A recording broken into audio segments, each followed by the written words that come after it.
नमस्कार दोस्तों, स्वागत है आपका मोटिवेशन राकेश के YouTube चैनल पर। मेरे सभी प्यारे दोस्तों को जय श्री कृष्णा। अकबर बीरबल की कहानी, लहरें गिनना। एक बार की बात है, बादशाह अकबर के दरबार में उनसे नौकरी मांगने की फरियाद लेकर एक व्यक्ति पहुंचा। उसकी कुछ देर बातें सुनने और बुद्धि की परीक्षा लेने के बाद बादशाह ने उसे चुंगी यानी टैक्स वसूलने वाला अधिकारी बना दिया। बीरबल भी उस दरबार में मौजूद थे। उन्होंने उसे कुछ देर ध्यान से देखने के बाद कहा कि बादशाह, यह व्यक्ति ज्यादा ही चालाक लग रहा है। यह जल्द ही कुछ न कुछ बेईमानी जरूर करेगा। होते होते कुछ समय गुजरा और तब तक उस व्यक्ति ने टैक्स वसूलने का काम पूरी तरह संभाल लिया था। एक दिन बादशाह अकबर के पास एक दो व्यक्ति उस अधिकारी की शिकायत लेकर आए। शिकायतें मामूली थी, इसलिए उन पर ज्यादा किसी ने ध्यान नहीं दिया। उसके बाद रिश्वत लेने और जनता को परेशान करने के आरोप भी उस अधिकारी पर लगने लगे।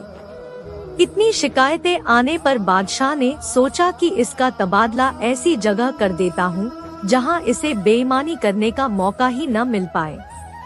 इतना सोचते ही बादशाह ने फैसला किया कि उसे अस्तबल का मुंशी बनाया जाएगा। फिर अकबर ने मन में कहा कि अब घोड़ों की लीद उठवाने के काम में ये क्या ही बेईमानी कर पाएगा। वहाँ मुंशी के पद पर पहुँचते ही उस व्यक्ति ने फिर रिश्वत लेना शुरू कर दिया। उसने सीधे घोड़े की देखभाल करने वालों से कह दिया कि तुम लोग घोड़ों को कम दाना पानी खिलाते हो। इसका पता बादशाह को चला है, इसलिए मुझे लीद को तोलने के लिए भेजा है। अब अगर लीद का वजन कम हुआ तो सबकी शिकायत बादशाह से कर दूंगा। इस तरह से उस मुंशी से परेशान होकर हर घोड़े के हिसाब से उसे 1 रुपए लोगों ने देना शुरू कर दिया। यह बात भी कुछ समय बाद अकबर तक पहुंच गई।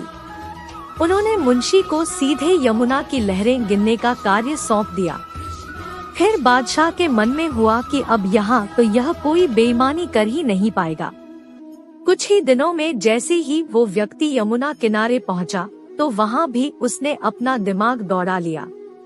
वो नाव से सवारी करने वालों को रोक रोक कर कहता कि मैं लहरें गिन रहा हूँ, ऐसे में तुम लोग यहाँ से नहीं निकल सकते हो।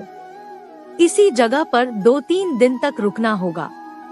रोज रोज ऐसी बातें सुनकर नाव चलाने वालों ने अपने कार्य को जारी रखने के लिए उसे 10-10 रुपए की रिश्वत देना शुरू कर दिया। अब यमुना किनारे भी वो व्यक्ति खूब बेईमानी कर रहा था। 1-2 महीने में यह बात भी बादशाह तक पहुंच गई। तभी अकबर ने एक लिखा हुआ आदेश भिजवाया, नाव को रोको मत, जाने दो। वो व्यक्ति चतुर था, उसने बादशाह के आदेश वाले पत्र को नावों को रोको मत जाने दो कर दिया था। इस थोड़ी हेरफेर के बाद उसने अकबर का आदेश वहां टंगवा दिया। आखिर में उससे परेशान होकर बादशाह ने उसे नौकरी से ही निकाल दिया। तभी बादशाह को बीरबल की बात याद आ गई कि ये आदमी बेईमानी जरूर करेगा। तब उनके मन में हुआ कि मुझे उसे पहली गलती में ही कठोर दंड देना चाहिए था। कहानी से सीख, दुष्ट अपनी दुष्टता और बेईमान अपनी बेईमानी कहीं भी जाने पर नहीं छोड़ता है। आपसे मेरी प्रार्थना है कि मुझे मोटिवेट करने के लिए वीडियो को लाइक करें, शेयर करें, सब्सक्राइब जरूर करें दोस्तों, और कमेंट में जय श्री राम जरूर लिखें।